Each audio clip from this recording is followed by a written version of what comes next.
In the land of grills, down at the Southern Command, talking about versatile pellet grills. We're all looking for that one grill. Just that one grill can do it all. Low and slow, hot and fast. That the Weber Searwood kind of gets in that category, and we've done a ton on the Weber Searwood on the upper end of higher heat. Struggles a little bit. Camp Chef, you know, for years did a pellet grill that had a side box on it, and I did it with it. I loved it. That had a gas option on the outside to do hot and fast. Recteq Bullseye Deluxe, $250 on the low end. So a lot of people say, well, it doesn't really get low enough, but it does get low. And I've showed how you can use charcoal with this grill. Use the pellets to maintain temps, and then use charcoal to get the charcoal taste. So it can do that, but you got to follow the Tom Horsman method. I'll leave that down below in the description. But today we're talking about hot and fast. And this thing, if you haven't watched the channel for a while, you notice I don't have many pizza cookers left. In fact, I don't have any dedicated pizza cookers left because a lot of the pellet grills are starting to get hot enough, and this is one of them, where I'm not even going to use the high end of temp on here to do pizza today. We're going to do real pizza here today, meaning that it's going to be fresh dough. I didn't make it myself, but I got it from a grocery store chain down here called Publix. Sells fresh dough daily, and they either sell it in dough balls or they sell it rolled up, and then they have it like quartered, and that's the one I'm using today.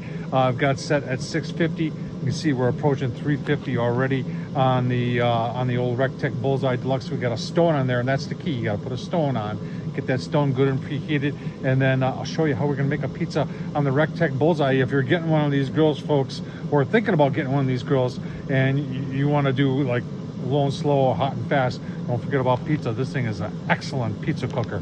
Let's keep on going. All right, coming up on 600 degrees already, and we fired up at 257. You can see about 15 minutes, and it's already it's already almost 600 degrees. Now it is mid 70s here at the Southern Command today, so that's got a little bit to do with it also. And we want to watch the temp on the pizza stone. So once it gets to 650, we'll show you the temp on the pizza stone. All right, set at 650. We're at 650.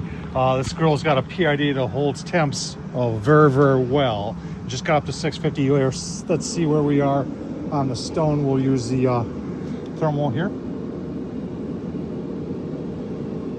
So thermal is right around that 500 degree range, so lagging behind, but I also have cast iron grates on there, so all that's got to get up to temp a little bit. So that's going to take a couple more minutes to get there, and we'll go take a look see at that pizza. All right, here we go. We got like a deluxe pizza going on here. There's some olives on there, and there's some Italian sausage on there, and some mushrooms on there, and a little bit of cheese, done to perfection by my beautiful wife. We don't have a wooden peel down here at the Southern Command, so on the aluminum, we've got some cornmeal on the bottom to help it slide, and cross my fingers here that it'll slide off. Give you a look see at. All right, here we go. My wife's putting it on.